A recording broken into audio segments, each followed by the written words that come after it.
J'ai décidé de consacrer une série de vidéos à l'analyse de la communication des présidents de la République. Aujourd'hui, on parle de la communication du général de Gaulle.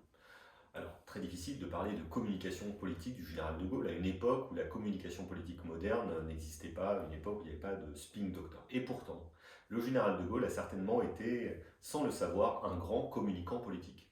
Avant de devenir président de la République d'ailleurs. Il l'a été peut-être de façon traditionnelle en recourant à l'écrit. Il écrit plusieurs livres qui sont restés dans nos mémoires, Le fil de l'épée, quand il était encore un jeune officier, et bien sûr Les mémoires de guerre, puis Les mémoires d'espoir. Mais ce n'est pas par l'écrit que le général de Gaulle s'est fait le plus connaître, c'est par la radio.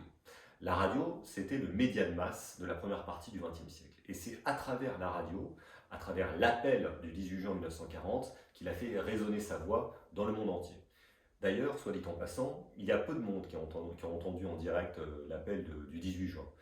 Un certain nombre de personnes ont certainement entendu depuis la BBC, mais c'est surtout à travers la retranscription qui en a été faite par la suite et l'enregistrement de cet appel en différé sur des disques qu'on a appris à connaître la voix du général de Gaulle. Ce goût pour la radio, le général de Gaulle l'a utilisé tout au long de sa carrière politique et notamment quand il est devenu président de la République.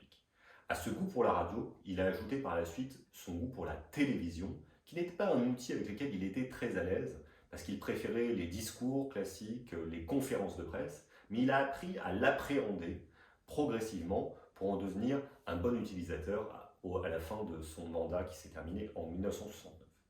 Mais au-delà de l'utilisation des différents modes de communication, l'écrit, la radio, la télévision, le général de Gaulle était d'abord un communicant par l'image qu'il avait su bâtir de lui-même. Alors évidemment, il n'avait pas organisé une séance de brainstorming avec une équipe de publicité pour déterminer quelle serait l'image et la stature du général de Gaulle.